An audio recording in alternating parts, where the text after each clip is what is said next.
সকলে জোরে সোরে মুহাব্বতে পড়ি আল্লাহুম্মা সাল্লি আলা মুহাম্মাদিন ওয়া আলা আলি মুহাম্মাদ কামা সাল্লাইতা আলা ইব্রাহিম ওয়া আলা আলি ইব্রাহিম ইন্নাকা হামিদুম মাজিদ اللهم بارك على محمد وعلى آل محمد كما باركت على إبراهيم وعلى آل إبراهيم إنك حميد مجيد الله تعالى প্রিয় বান্দাগণ আল্লাহ সুবহানাহু ওয়া তাআলার শাহী দরগাহে শুকরিয়া যেই মহান মনিব আমাদেরকে জুমাবার আল্লাহর মসজিদে আসার তৌফিক দিয়েছেন, সুযোগ দিয়েছেন, সেই মালিকের দরবারে নতমস্তকে শুকরিয়া জ্ঞাপন করছি। আমরা সকলে মুহাব্বতে পড়ছি আলহামদুলিল্লাহ। দুরুদ ও সালাম সাইয়্যিদুল মুরসালিন খাতামুন নবিয়্যিন মুহাম্মদুর রাসূলুল্লাহ, সবাই বলি সাল্লাল্লাহু আলাইহি ওয়াসাল্লাম। আমরা ধারাবাহিকভাবে মুনাফিকদের আলামত চিহ্ন সম্পর্কে আমরা আলোচনা করছি। আজকে চতুর্থ সপ্তাহ। আল্লাহ রাব্বুল আলামিন কোরআনে হাকিমের মধ্যেই মুনাফিক চেনার যতগুলো উপায় বলেছেন, তার মধ্যে আর একটা উপায় হলো মুনাফিকরা হয় ধোঁকাবাজ। বলেন, মুনাফিকরা কি হয়? ধোঁকাবাজ, ধোঁকা দেয়, ধোঁকা। এই ধোঁকাটা কাকে দেয়? এমন পাগলের পাগল, এই মুনাফিক নামের এই লোকগুলো আল্লাহ তাআলাকেও ধোঁকা দিতে চায়। মানুষকে তো দেয়, আল্লাহকেও দেয়। তারা ভাবে যে আমরা আল্লাহ তাআলাকে ধোঁকা দিয়েছি।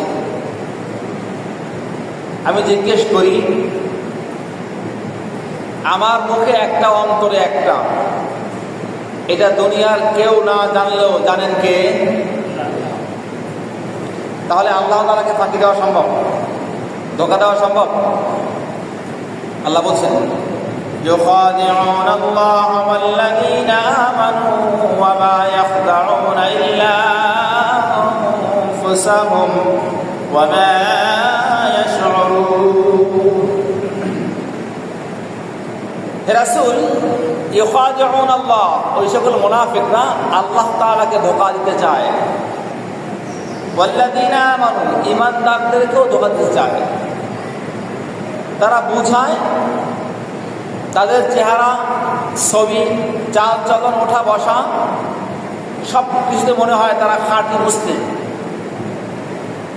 কিন্তু আসলে তারা মুসলিম তো নয়, বরং তারা ইমানের ভেষ ধরে, ইমানের এই লেবাস পরে তারা আল্লাহ তাআলাকে ধোঁকা দেয় এবং ইমানদারদেরকেও বোঝায়। আল্লাহ তাআলাকে বোঝায় আল্লাহ আমরা ইমান আনছি, কিন্তু তারা ইমান আনছে কিনা এটা আল্লাহ তাআলা খুব ভালো করেই জানেন। এই ধোঁকাবাজ প্রকৃতির লোকগুলো আমাদের সমাজে এখনো আছে, আগেও ছিল এবং কিয়ামত পর্যন্ত থাকবে।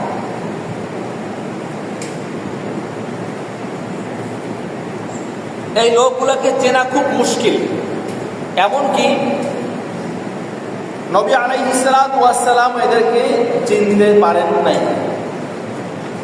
আল্লাহ বলছেন, ইযা জাআকাল মুনাফিকুনা ক্বালু নাশহাদু ইন্নাকা লারাসূলুল্লাহ ওয়াল্লাহু ইয়ালামু ইন্নাকা লারাসূলুহু والله يشهد إن المنافقين لكاذبون। রাসূল যখন মুনাফিকরা আপনার কাছে আসে তখন তারা বলে আমরা সাক্ষী দিচ্ছি ইন্নাকা রাসূলুল্লাহ, নিশ্চয়ই আপনি আল্লাহ তাআলার রাসূল। মুনাফিকদের কথার উত্তরে আল্লাহ তাআলা বলছেন, আল্লাহু ইয়ালামু ইন্নাকা লারাসূলু, হে আল্লাহ, হে রাসূল, আপনার আল্লাহ খুব ভালো করে জানেন যে আপনি আমার রাসূল। আল্লাহু ইয়াশহাদ, আর আল্লাহ নিজে সাক্ষী দিচ্ছেন, ইন্নাল মুনাফিকিনা লাকাযিবুন, নিশ্চয়ই মুনাফিকরা হচ্ছে মিথ্যাবাদী। এজন্য আমাদের সমাজের মধ্যে যারা মিথ্যাবাদী, কোরআন এবং হাদিসের আলোকে আমরা স্পষ্ট বলতে পারি মুনাফিকদের যতগুলো গুণ আছে, খারাপ গুণ, তার মধ্যে একটা হচ্ছে তারা কি? মিথ্যাবাদী। বলেন, মুনাফিকরা কি? মিথ্যাবাদী। এরপরে আর একটা হচ্ছে মুনাফিকদের একটা খাসলাত হচ্ছে মুনাফিকরা তাওবা করতে, ইস্তেগফার করতে লজ্জা পায়। আচ্ছা, আমার সামনে যারা বসা আছেন, আমাদের সকলের গুনাহ আছে কিনা? কথা বলেন। আমরা যারা আছি, আমাদের সকলের গুনাহ আছে কিনা?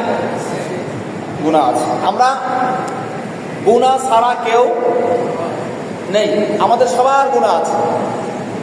সেটা হতে পারে কম অথবা বেশি, গুনাহ সবার আছে। ইমানদার যখন গুনাহ করে, গুনাহ করার পরে ইমানদারের কাজ কি? কথা বলেন। তওবা করা। বলেন, ইমানদার গুনাহ করলে তার কাজ কি? তওবা করা। রাসূল সাল্লাল্লাহু আলাইহি ওয়াসাল্লাম বলছেন, কুল্লুকুম খাত্তাউন, তোমরা সবাই গুনাহ করো, আর আখায়রুল খাত্তাউন আত-তাওয়াবুন, তোমরা সব গুনাহ করবা। মানুষ হিসেবে গুনাহ করা স্বাভাবিক, আর এই গুনাহগারদের মধ্যে সবচেয়ে উত্তম গুনাহগার হচ্ছে সেই ব্যক্তি যে ব্যক্তি গুনাহ করার সঙ্গে সঙ্গে কি করে? তওবা করে। আমরা তওবা করব কার কাছে? কথা বলেন। আল্লাহর কাছে তওবা করতে লজ্জা পাওয়া যাবে? এই জীবনে যত গুনাহ আমরা করেছি, অন্যায় করেছি, আমি এই মেম্বারে বসে আপনারা কে কি গুনাহ করছেন আমি জানি। বলেন, আমি মেম্বারে বসা সত্ত্বেও আমার দ্বারা যে গুনাহ হতে পারে, এটা আপনারা কেউ জানেন? তাহলে আপনার আমার গুনাহ সব জানেন কে? অতএব আমরা গুনাহ করার সঙ্গে সঙ্গে আমাদের মুখ থেকে চলে আসবে আস্তাগফিরুল্লাহ। বলেন, জোরে বলেন, আস্তাগফিরুল্লাহ, আস্তাগফিরুল্লাহ। গুনাহ আমার হবে, হওয়ার সঙ্গে সঙ্গে কি বলতে হবে? আস্তাগফিরুল্লাহ। খাঁটি তওবা করতে হবে। মুনাফিকদের খাসলাত, তারা তওবা করতে কি পায়? লজ্জা পায়, তওবা করতে চায় না। আল্লাহ বলছেন, وَإِذَا قِيلَ لَهُمْ تَعَالَوْا يَسْتَغْفِرْ لَكُمْ رَسُولُ اللَّهِ لَوَّوْا رُءُوسَهُمْ وَرَأَيْتَهُمْ يَصُدُّونَ وَهُمْ মুস্তাকবিরুন। وَإِذَا قِيلَ لَهُمْ, যখন মুনাফিকদেরকে বলা হয়, يَسْتَغْفِرْ لَكُمْ رَسُولُ اللَّهِ, তোমরা আল্লাহ রাসূল তোমার জন্য তওবা করবেন, ক্ষমা চাইবেন আল্লাহর কাছে। অর্থাৎ তোমরা যে গুনাহ করেছো, তোমরা তওবা করতে না চাইলেও আল্লাহ তাআলা চান, তার রাসূল তোমাদের গুনাহগুলোর ক্ষমা আল্লাহ রাসূল নিজে চান। যেমন আমরা বলি না, হ্যাঁ আল্লাহ আমাদের সবার গুনাহ মাফ করে দাও। অর্থাৎ আমি আমার একার জন্য না, সবার জন্য তওবা করছি, আপনাদের জন্য আল্লাহর কাছে ক্ষমা চাচ্ছি। এখানে বলা হয়েছে ইস্তাগফির লাকুম রাসূলুল্লাহ, তোমাদের জন্য আল্লাহ রাসূল ক্ষমা চাচ্ছেন, ক্ষমা চাইতে চান। কিন্তু অরাইতাহুম লাওয়া রুউসাহুম, রাসূল যখনই তওবা করতে বলতেন তারা মাথা ঘুরাই নিত, তওবা দরকার নেই। আমাদের সমাজের মধ্যে এখানে যারা বসে আছে, এমন অনেক লোক আছেন, আল্লাহ আমাদেরকে মাফ করুন, এখানে এমন অনেক লোক হয়তো আছেন যারা তওবা করতে চান না। তওবা করতে বললে করবানি, তওবা করতে বললে সামনের সময় এখনো আছে। এই যে মুখ ঘুরায় না, এটা হচ্ছে মুনাফিকের লক্ষণ।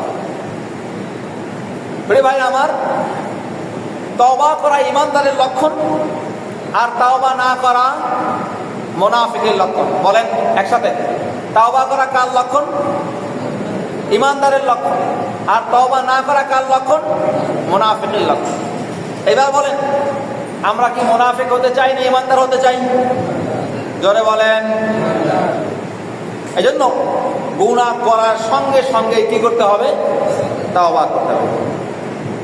ইয়াসুদ্দুনাহুম মুস্তাকবিরুন, শুধু মাথা ঘুরে নিয়ে যায় না, বড় অহংকার করে। তওবা করবো কি জন্য? আমি গুনাহ করেছি, তওবা করা কি দরকার আছে?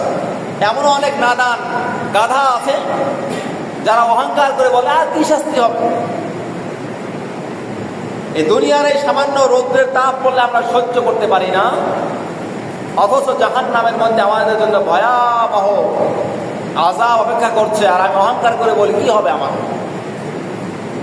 সাওয়াউন আলাইহিম আস্তাগফিরতা লাহুম আ তাস্তাগফির লাহুম লান ইয়াগফিরাল্লাহু লাহুম ইন্নাল্লাহা লা ইয়াহদিল কওমাল ফাসিকিন। হে রাসূল, আপনি মুনাফিকদের জন্য ক্ষমা চান আর নাই চান, উভয় সমান। আল্লাহ রাব্বুল আলামিন মুনাফিকদেরকে কশিন কালেও ক্ষমা করবেন না। আল্লাহ মুনাফিকদেরকে কশিন কালেও ক্ষমা করবেন না। নিশ্চয় আল্লাহ রাব্বুল আলামিন পাপিষ্ঠ লোকদেরকে সঠিক পথ দেখান না। প্রিয় ভাইরা আমার, একটা কথা একটু ভালো করে বুঝেন, শুনেন। যারা গুনাহ করতে করতে আপনার দ্বারা নেকের কাজের পরিবর্তে গুনার কাজ বেশি হয়, নেকের পরিবর্তে গুনার কাজ আর বেশি হয়, বুঝে নেন আপনার তওবা আল্লাহর দরবারে কবুল হচ্ছে না। তওবা কবুল হওয়ার শর্ত তো দুইটা। এক নাম্বার শর্ত হচ্ছে আপনি যে গুনাহ করেছেন সেই গুনাহটা পরিপূর্ণ ছেড়ে দেওয়া, আর দুই নাম্বার হচ্ছে ওই গুনাহটা সামনে আর না করা। কিন্তু আপনার গুনাহ হয়েই যাচ্ছে, তাহলে কি আপনার তওবা কবুল হচ্ছে? এই জন্য গুনাহ আপনার হবে, তওবা যেমন বেশি বেশি করবেন, ঠিক তদ্রূপভাবে তওবা করার সঙ্গে সঙ্গে গুনার কাজগুলো 100% ছেড়ে দেওয়ার চেষ্টা করতে। মুনাফিকদের একটা কাজ হচ্ছে মিথ্যা অজুহাত দেওয়া। নেক কাজের বেলায় অজুহাত পেশ করা। অনেকেই আমরা বলি, আমরা তো ক্লাস নেই, ক্লাসে পড়াই। অনেক ছাত্র এমন আছে, এই নামাজ পড়তে আসো স্যার, এখন প্যান্ট ভালো নাই, পাজামা নষ্ট। আপনারা অনেকে বলেন যারা কাজকর্ম করেন, এই অজুহাত আপনারা দেন, ভাই ওই গাড়ি চালাই তো সময় পাই না। রাজমিস্ত্রির কাজ করি, সুযোগ হয় না। ব্যবসা করি, সুযোগ হয় না। হাল চাষ করি, আজান দেয় বেরিয়ে বসে, সুযোগ হয় না। এগুলো একটাও কোনো কারণ না, এগুলো হচ্ছে অজুহাত দেওয়া।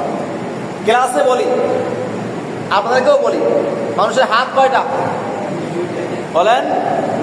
মানুষের হাত তিনটা। কয়টা? তিনটা। একটা ডান হাত, আর একটা বাম হাত, আর একটা অজুহাত।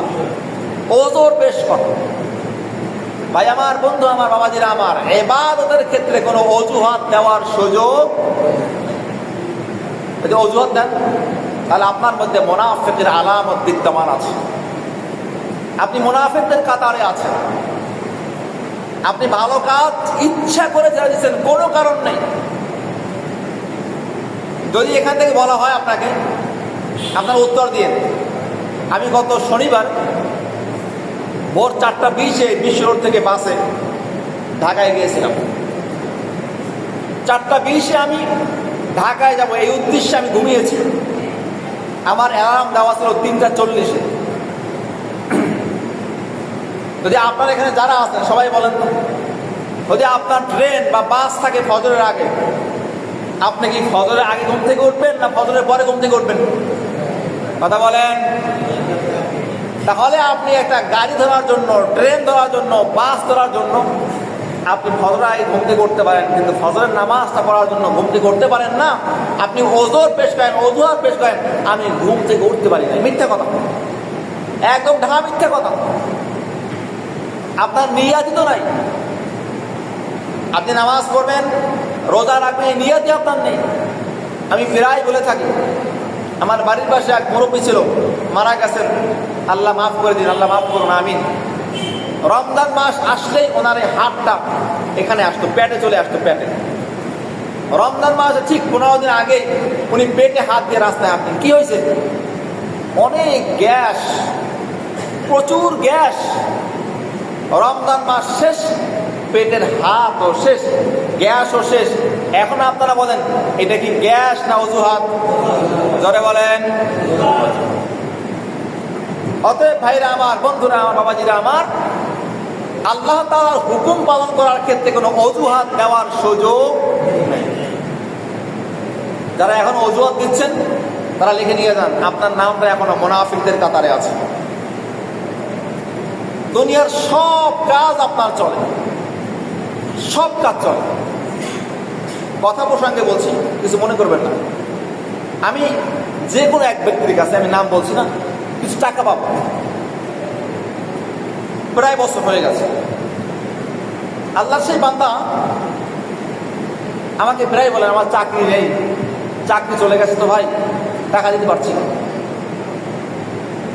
অথচ ওই আল্লাহর বান্দার ছেলে মেয়ে লেখাপড়ার খরচ, সাংসারিক খরচ সব কিছু চলছে। আমার টাকার অ্যামাউন্ট যে অনেক বেশি, বিষয়টা তা না, অল্প। কিন্তু এই সকল অজুহাত দিয়ে দিয়ে একটা বছর উনি প্রায় পার করে দিয়েছেন। শেষ পর্যন্ত আমি বলতে বাধ্য হয়েছি, ভাই আমি আর আপনার কাছে টাকা চাইবো না, পারলে দিয়েন, না পারলে না দিয়েন, তবে এক সময় আমি দেব। আমি দাবি চাচ্ছি, যদি এমনটা হয় আপনি সত্যি অসহায়, মাফ করে দেবো, কিন্তু আমি জানি আপনি কেমন, আমি দাবি ছাড়ব না। এই জন্য আমাদের সমাজের মধ্যে একদম লোকই আছে ভালো কাজ করার, ন্যাক কাজ করার ক্ষেত্রে প্রচন্ড অজুহাত, ওজোর পেশ করে। এটা লম্বা ঘটনা আছে, শোনেন। আল্লাহ তাআলা বলছেন, يعتذرون إليكم إذا رجعتم إليهم قل لا تعتذروا لن نؤمن لكم قد نبأنا الله من أخباركم وسيرى الله عملكم ورسوله ثم تردون إلى عالم الغيب والشهادة فينبئكم بما كنتم تعملون। এই ঘটনাটা আমি আপনাদেরকে আগেও বলেছি, অনেকে জানা আছে। তাওবা করার ক্ষেত্রে এই ঘটনা আমি বলেছি। তাবুকের যুদ্ধের সময়ে প্রচন্ড গরম ছিল এবং ফসল কাটার মৌসুম ছিল।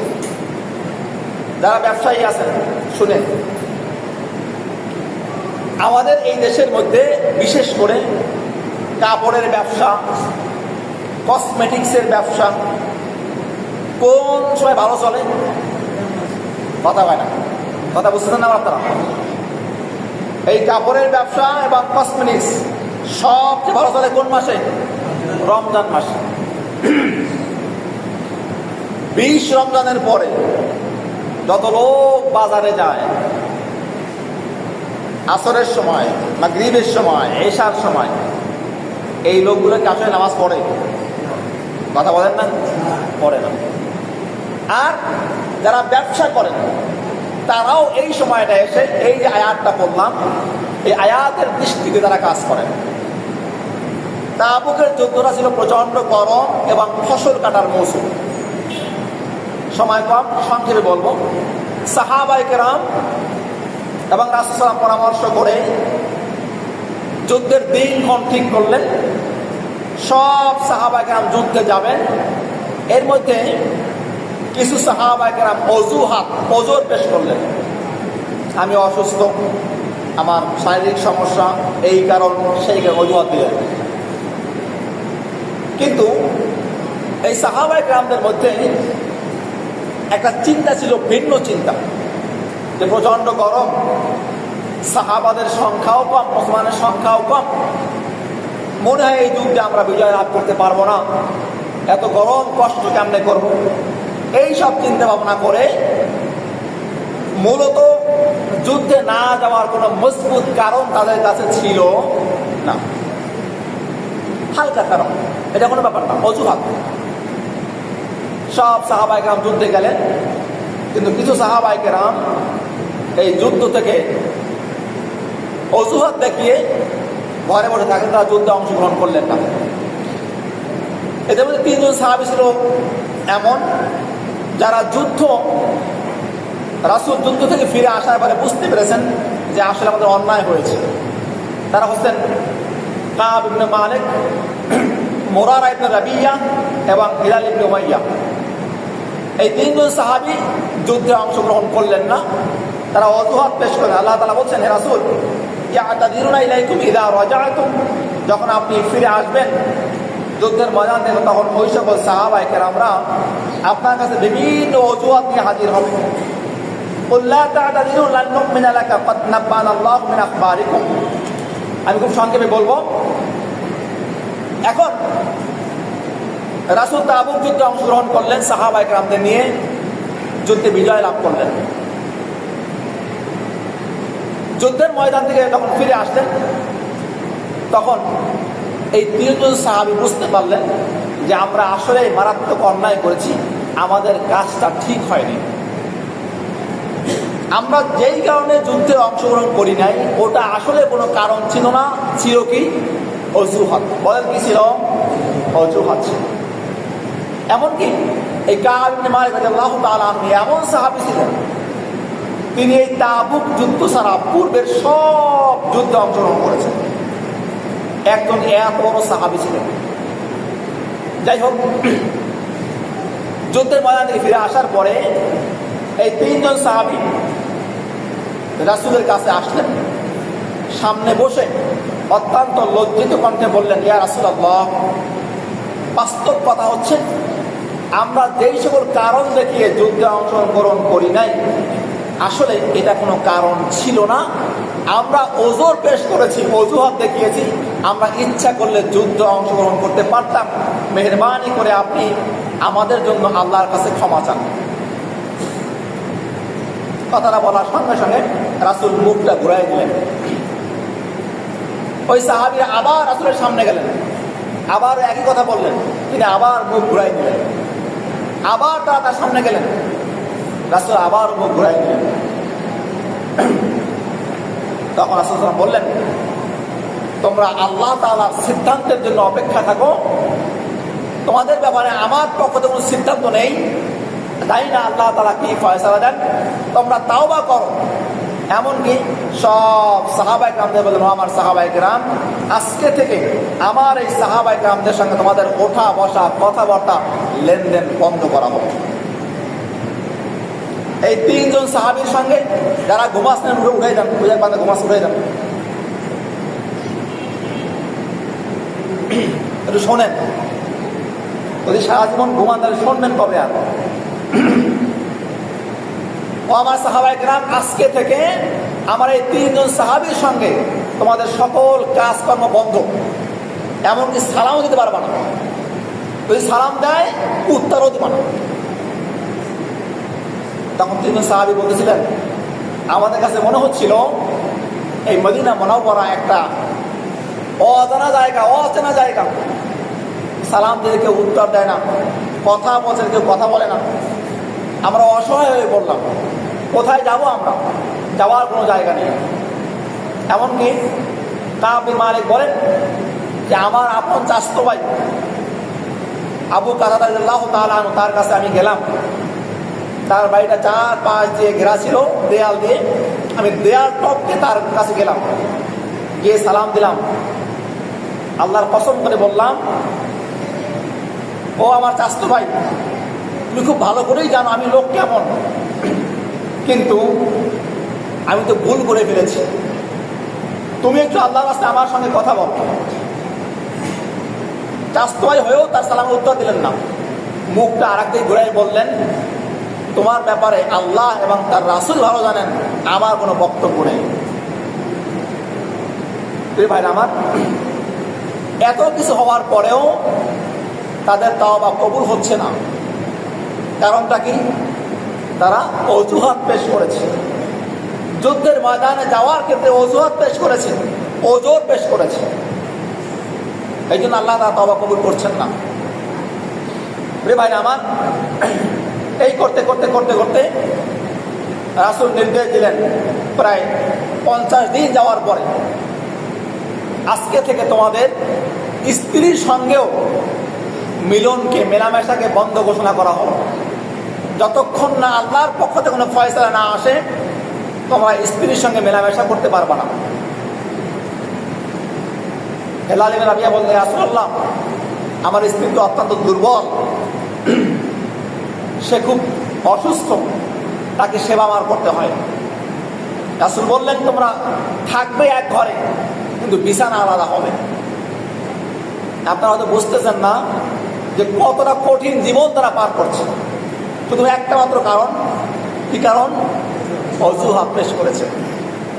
মূল কথাটা মনে রাখবেন, শুধু অজুহাত পেশ করেছেন, যুদ্ধে যান নাই। সবার সঙ্গে কথাবার্তা, ওঠা বসা, লেনদেন, এমনকি স্ত্রীর সঙ্গেও আল্লাহ তাআলা মেলামেশা বন্ধ করে দিলেন। এই করতে করতে করতে করতে করতে করতে তারা তো কান্নাকাটি করছে, নিজেকে মেরে ফেলবে, বারবার তওবা করছে। এই করতে করতে করতে করতে যখন 50 দিন শেষ হয়ে গেল, তখন ঘরের ছাদে আমি বসেছিলাম, কোন এক পাহাড় থেকে জোরে আওয়াজ পেলাম। একজন আওয়াজ করে বলছে, হে কাব, তুমি সুসংবাদ গ্রহণ করো, আল্লাহ তাআলার পক্ষ থেকে তোমার তাওবা কবুল করা হয়েছে। কয়দিন পরে? 50 দিন পরে। বলেন কয়দিন পরে? 50 দিন পরে। ও কাব, সুসংবাদ গ্রহণ করো, আল্লাহ রাব্বুল আলামিন তোমার তাওবাকে কবুল করেছেন। তিনি বলেন, এই শব্দ শোনার সঙ্গে সঙ্গে আমি সিজদায় উঠিয়ে পড়লাম। ফজরের নামাজের পরে রাসূলের কাছে এসে হাজির হলাম। ইয়া রাসূলুল্লাহ, আমি এই শব্দ শুনতে পেয়েছি, কেউ একজন বলছেন যে, হে কাব, সুসংবাদ গ্রহণ করো, আল্লাহ তাআলা কি আমার তাওবাকে কবুল করেছেন। রাসূল সাল্লাল্লাহু আলাইহি ওয়াসাল্লাম বললেন, ও কাব, আল্লাহ আমাকে জানিয়ে দিয়েছেন তোমার তাওবা আল্লাহ তাআলা কবুল করেছেন এবং তোমার সমস্ত গুনাহকে আল্লাহ তাআলা মাফ করে দিয়েছেন। প্রিয় ভাইরা আমার, ভালো করে বুঝেন, যারা এখনো অনেক দূরে আছেন, আপনার পরিচয় নেন। যারা এখনো আল্লাহ তাআলার হুকুম মানার ক্ষেত্রে অজুহাত পেশ করেন, কোনো কারণ নেই, একদম ঠুনকো কারণ। আপনার ব্যবসা বাণিজ্য, আপনার চাকরি বাকরি, আপনার দুনিয়ার সব কাজ চলে। যখনই আপনি নামাজ পড়তে বলা হয়, তখন আপনার সময় থাকে না, তখন আপনি গাড়িতে। আমি গতকালকে বাড়ি থেকে রওনা দিয়েছি, বাসের মধ্যে ছিলাম, খুব টেনশন হচ্ছিল, আসলে নামাজটা কোথায় পড়বো, মনে হয় নামাজ চলে যাবে। আমি কেবল সিট থেকে উঠছি, আমি বলবো সুপারভাইজারকে যে এটা আল্লাহ রাস্তায় গাড়ি থামান, নামাজ পড়বো। আলহামদুলিল্লাহ, এর মধ্যেই সুপারভাইজার ঘোষণা করলেন, এখনই গাড়ি থামবে, একটু পরেই তারা নামাজ পড়বেন, দ্রুত নেমে অজু করে 2 রাকাত কসর পড়বেন। বিশ্বাস করেন, আমার চোখ থেকে পানি চলে আসছে যে আমি যে নিয়তটা করছিলাম, আল্লাহ, নামাজটা মনে হয় ছুটে যাচ্ছে, আল্লাহ মনে হয় আমার কথাটা শুনেছেন এবং নামাজের ফয়সালা করেছেন।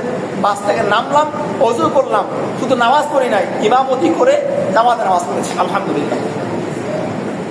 ভাই আমার, যদি আপনার আল্লাহর হুকুম পালন করার ক্ষেত্রে এতটুকু মহাব্বত না থাকে, আর আপনি বারবার ওজোর পেশ করেন, অজুহাত দেখান, আমার এই কাজ, আমার সেই কাজ, আমি গাড়ি চালাই, আমি খেতে কাজ করি, আমি ব্যবসা করি, নামাজের সময় পাই না, তাহলে ভালো করে শুনেন, আপনার নামটা মুমিনদের কাতারে আর নেই, আপনার নামটা মুনাফিকদের কাতারে চলে গেছে। এবার বলেন আপনারা সবাই, আমরা কি মুনাফিক থাকতে চাই না ঈমানদার হতে চাই? তাহলে ঈমানদার হতে হলে নামাজ পড়ার ক্ষেত্রে, আল্লাহর হুকুম পালন করার ক্ষেত্রে অজুহাত দেওয়া জায়েজ আছে? অজুহাত দেন না, আর অজুহাত দেন না। দাড়ি পেকে গেছে, কবরে আমরা কোন সময় যাব, মালাকুল মউত আমাকে ডাকছে, আর অজুহাত দেন না। আল্লাহর রাস্তায় মসজিদ মুখী হন, হাইয়া আলাস সালাহ, হাইয়া আলাল ফালাহ। দোকানে আড্ডা দিয়েন না, দোকানে আড্ডা দিয়েন না, দোকানে আড্ডা দিয়েন না। আল্লাহর রাস্তায় হাতে ধরি, পায়ে ধরি, বুকে জড়াইয়ে বলতেছি, মেহেরবানি করে মসজিদে আসেন, আর অজুহাত দিয়েন না। আল্লাহে, আপনি যেই মসজিদ, যেই চায়ের দোকানে বসে আড্ডা দিচ্ছেন, ওই লোকগুলাই আপনার আদার পরে বলবে, গতকালকেও দেখলাম এখানে বসে চা খাচ্ছিল, সিগারেট খাচ্ছিল, টিভি দেখছিল, মুসলমান, নামাজ পড়লো না। ওই লোকগুলাই সাক্ষী দিবে আপনি নামাজ পড়েন নাই। ওই লোকগুলাই আপনার ব্যাপারে সাক্ষী দিবে আপনি এই সকল আকাশ প্রকাশ করেছেন। অতএব আর আড্ডা দিয়ে না, সময় নেই, সময় ফুরিয়ে যাচ্ছে। আপনার হায়াত থেকে একটা সেকেন্ড, একটা মিনিট, একটা ঘন্টা চলে যাচ্ছে। আপনি একটা ঘন্টা মৃত্যুর দিকে সামনে আগায় যাচ্ছে। আপনার হায়াত থেকে একটা ঘন্টা কমে গেল, কিন্তু আফসোস আপনি এখন অপেক্ষায় আছেন আরো অনেক দিন বাঁচব। আজকে সকালেও আমাকে একজন ফোন করেছেন, এই হরিণটানায় একটা বাচ্চা 10 বছর বয়স দুনিয়ার সফর শেষ করে আল্লাহ দরবারে চলে গেছে। এজন্য ভাই আমার, বন্ধু আমার, আর অজুহাত দেখায়েন না। আবারও বলছি যারা অজুহাত দেখাইয়া বিনা কারণে ওজোর পেশ করে আল্লাহর হুকুম পালন করছেন না, আপনি আর মুসলমান নেই, আপনি ইমানদার নেই, আপনি 100% মুনাফিক হয়ে গেছেন। এখন সিদ্ধান্ত আপনার কাছে, চিন্তা আপনার কাছে, সিদ্ধান্ত আপনি নেবেন। আপনি কি মুনাফিক থাকবেন না ইমানদার হবেন? আমার কথা এখান থেকে বলে দিলাম। আল্লাহ তাআলা বলছেন, রাসূল আপনি পৌঁছাই দেন। আমি পৌঁছাই দিলাম, বাল্লিগ আন্নী ওয়ালাউ আয়া, আমি পৌঁছাই দিলাম। সিদ্ধান্ত আপনার কাছে। এখন আপনি মুনাফিক থাকবেন না ইমানদার হবেন? যদি ইমানদার হতে হয় অজুহাত দেওয়া যাবে না। দুনিয়ার সব কাজ আপনার চলবে।